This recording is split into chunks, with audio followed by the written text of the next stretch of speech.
But let's start on our live game that we are bringing you, first of all, from the Premier League, from the King Power Stadium, where Pep Guardiola's Manchester City will be looking to finally bring their winless run to an end at Leicester. Ahead of this one, which kicks off at 2:30, Pep Guardiola says he's determined to help City get back to their best. Yeah, we tried. Yeah, keep going. Sometimes you expect will be earlier or easier to fix it, but sometimes you take more time, and I will not give up. I want to do it, and with the situations that we have to do it. And now we go to Leicester, it always have been difficult to try to do a good game against results, and the players will be ready, we will do it. Okay, so that's what Pep Guardiola had to say. He's taking his Manchester City side to a Leicester team, Cass, that started off well against Ruud van Nistelrooy when he became manager, had an instant impact, winning 2 games, but they have now lost their last 3. As a result of results from last time around, they're now in the relegation zone. They're 18th. Need to pick up results soon. This is what Van Nistelrooy had to say. For us, all the 2021 games that we're playing are massive. You know, we know that a certain amount of points are necessary to stay in, and every game, every second of every game is big for us, and that's the Premier League. That is for all the teams to win it, or to be in the Champions League, to be in Europe, and also in the relegation zone. So it's something that is constant improvement, constant pressure to perform and get results. So it's from game to game. Like today, we close the game, we evaluate the game, and make a game plan, you know, to get a result on Sunday against City, and that's the job that we do. So, Cass, neither side coming into this in the best of form. Both managers scratching their heads and obviously hoping to try and find that solution to their recent woes. If we start with Manchester City, then. 1 win in 13, 9 losses in that run. If you look at Pep Guardiola's overall record as the City manager, he's lost 72 games. But as I've just mentioned, 9 of those have come in their last 13, which is just staggering. There's talk of them going into the January transfer window with money to spend. Where do they need strengthening? I don't think it's an exact position. I think it's more to do with the type of player they need. Okay. I think it's about having that. Obviously, every player that Pep has to buy has to be technically good anyway, but it's adding pace to that team. And I think certainly in central midfield areas, I think there's issues with, because Kovacic is a good player. Gundogan's a good footballer. You know, De Bruyne, we know, is a brilliant, exceptional player that has too many injuries.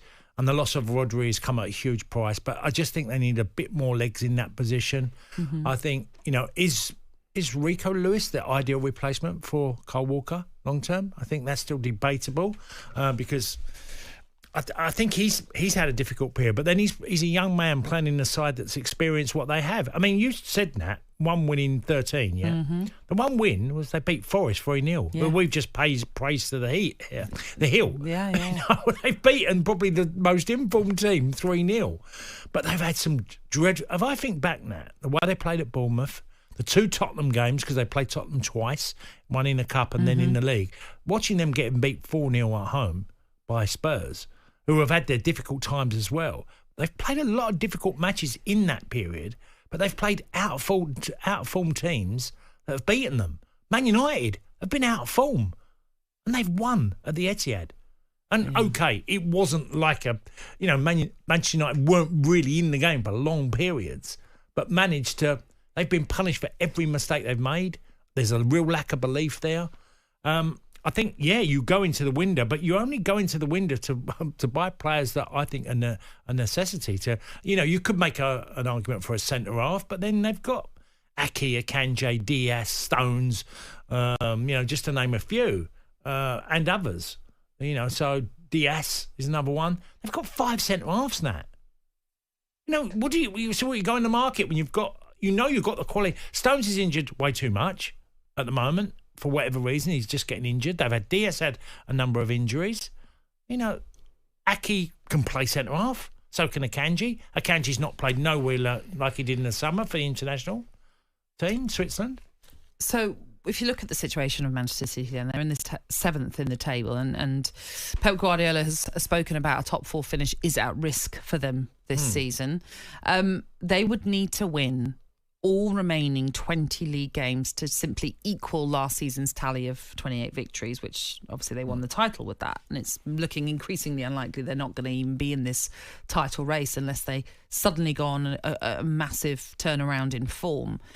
If you look at their away form of late, they've not won any of their last 8, and they have shipped 2 or more goals in that time as well. No, everything is unrecognisable. Everything. They've conceded 26 goals since the start of November, Cass. If you look at the top 5 European leagues, there's only one side that has conceded more, and that is Heidenheim in the Bundesliga. There's no hiding there, is there? I knew you can't hide from Heidenheim's 28 goals. It's just staggering. I think the decline has been extraordinary of what's happened. They're playing a team that you would say, under normal circumstances, away at Leicester, who, by the way, are on they've won 1 in 12 now, something like that, Leicester? Something like that. Yeah, it's it's a terrible run as well. So they're playing the team that's probably best suited for them at this moment. 1 win in 10. Okay, in Premier League or in league games? Yeah. Right. Okay. So so they're on a bad run of themselves. So I mentioned the 26 that City have conceded since November. Well, in their last 10 league games, Leicester have conceded 26. I mean, their drop in terms of defence is staggering as well, because we weren't really ever talking about Leicester and being in the same conversation of Wolves' defence, who've they've got an experience. You look at their back 4 now. I mean, you got James Justin, obviously, then Connor Cody, Vestergaard, Christiansen. That's a back 4 with experience. Yeah, very much so. But they are conceding goals at There's a rapid rate. There's not a lot of rate. pace at the heart of their defence, that's for sure. No. Vestergaard and Connor Cody are not blessed to be quick. Should you play a 3? Look, Ruud van Nistelrooy's got his work cut out, because if you're having that many goals going, that's an issue in itself. But your 2 centre-halves are not quick. They're both decent in their own right, but they're not pacey centre-halves. No, certainly not. One player who was missing from that Anfield trip, who might relish today's opportunity, is Jamie Vardy. When you've got a shaky back line that City have currently, he's the type of player that would love to be involved in this. That ruthlessness, the getting in behind, causing all sorts of issues. He will relish it, won't he? Well, if he can play, if he plays. and Vardy will probably say to you, look, I've played against City a few times and I haven't had a sniff. That's when City were great.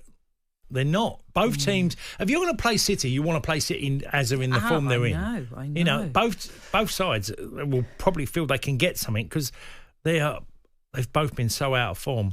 I think Manchester City will go there and probably win, but I can't say that with conviction. No, because we've been saying that for the last couple of games for them. Really, they'll win that one, but I feel like it's the perfect team for them to play away from home to get a result. I just can't believe what I've witnessed this year. That's all. Well, what we'll say is, with regards to City's next few fixtures as they begin the new year, obviously they've got today's game. Then they are at home to West Ham. Then they've got a trip to Brentford, followed by a trip to Ipswich. Yeah. So on paper, those should be all winnable for Manchester City if it's the Manchester City that we would expect to turn up. But they're just not turning up at this present moment in time. I say that Brentford will gift you that win, no problem. We like to do that. Anyhow, it is a 12:30. It's a 2:30 kickoff in this game at the King Power Stadium. It is our live game as well, so you can hear it in full with us here on talkSPORT. On AM, on DAB, via the talkSPORT app, and on your smart speaker. talkSPORT.